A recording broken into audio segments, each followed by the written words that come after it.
20 करोड़ नौकरियां आपने नहीं दी। फिर नौजवानों ने कहा नौकरी दो, नौकरी दो। फिर आपने कहा पकौड़ा तल लो, पकौड़ा तल लो। फिर आपने कहा पान की दुकान लगा लो, पान की दुकान लगा लो। फिर आपने कहा 4 साल की नौकरी कर लो, सेना में 4 साल की नौकरी। मैं मान्यवर आपके माध्यम से भारत के प्रधानमंत्री से बड़ी विनम्रता पूर्वक पूछना चाहता हूं, देश के प्रधानमंत्री को 73 साल की उम्र में तीसरी बार प्रधानमंत्री बनना है, लेकिन किसान का बेटा नौजवान सेना में 4 साल की नौकरी करेगा। इस बजट का बहुत ढोल पीटा जा रहा है कि बड़ा क्रांतिकारी, बड़ा अच्छा बजट, बड़ा विकसित भारत का बजट है। यह बजट क्या है मान्यवर?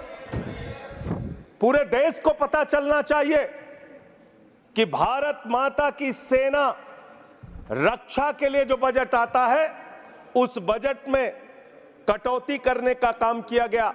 9.6% से घटाकर 9.43% किया गया।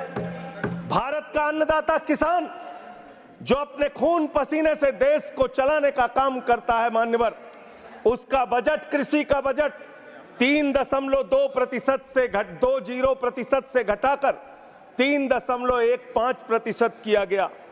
स्वास्थ्य का बजट, हिंदुस्तान 144 करोड़ लोगों का देश है मान्यवर, लेकिन बड़े अफसोस के साथ कहना पड़ रहा है कि स्वास्थ्य का बजट 1.97% से घटाकर 1.85% किया गया। ट्रांसपोर्ट का बजट 11.48% से घटाकर 11.28% किया गया। पेंशन, जहां एक तरफ पुरानी पेंशन की बहाली की मांग हो रही है, लाखों कर्मचारी सड़क पर हैं और मांग करते हैं कि पुरानी पेंशन बहाल किया जाए, इस सरकार ने पेंशन का बजट 5.20% से घटाकर 5.04% करने का काम किया।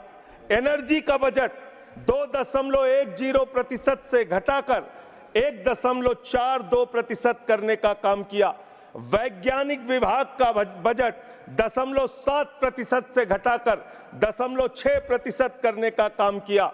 फूड सब्सिडी का बजट 4.38% से घटाकर 4.25% करने का काम किया।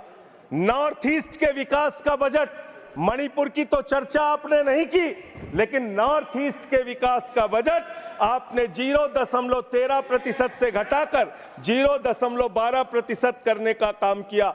सामाजिक कल्याण, जिसमें आपका बिल्कुल यकीन नहीं है, उसका भी बजट आपने घटाया। 1.22% से घटाकर 1.17% करने का काम किया।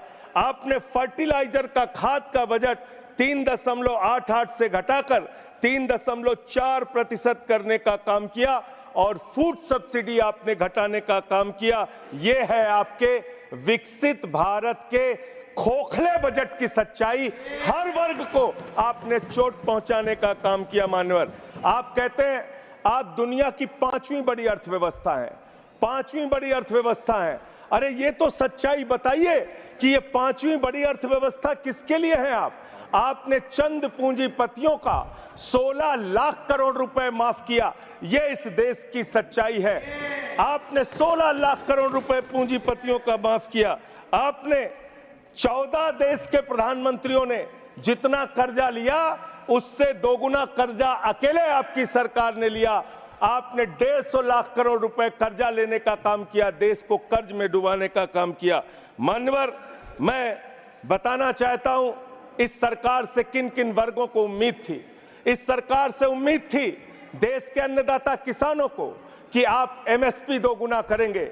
आपने एमएसपी दोगुना नहीं की, आपने किसानों की फूड सब्सिडी का काटने का काम किया, फर्टिलाइजर सब्सिडी काटने का काम किया, कृषि क्षेत्र को देने वाले बजट को खत्म करने का काम किया।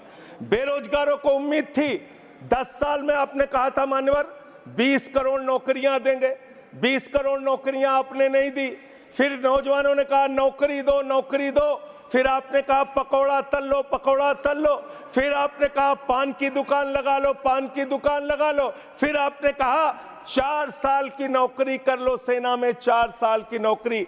मैं मान्यवर आपके माध्यम से भारत के प्रधानमंत्री से बड़ी विनम्रता पूर्वक पूछना चाहता हूं, देश के प्रधानमंत्री को 73 साल की उम्र में तीसरी बार प्रधानमंत्री बनना है, लेकिन किसान का बेटा नौजवान सेना में 4 साल की नौकरी करेगा, यह भेदभाव क्यों है? मैं पूछना चाहता हूं।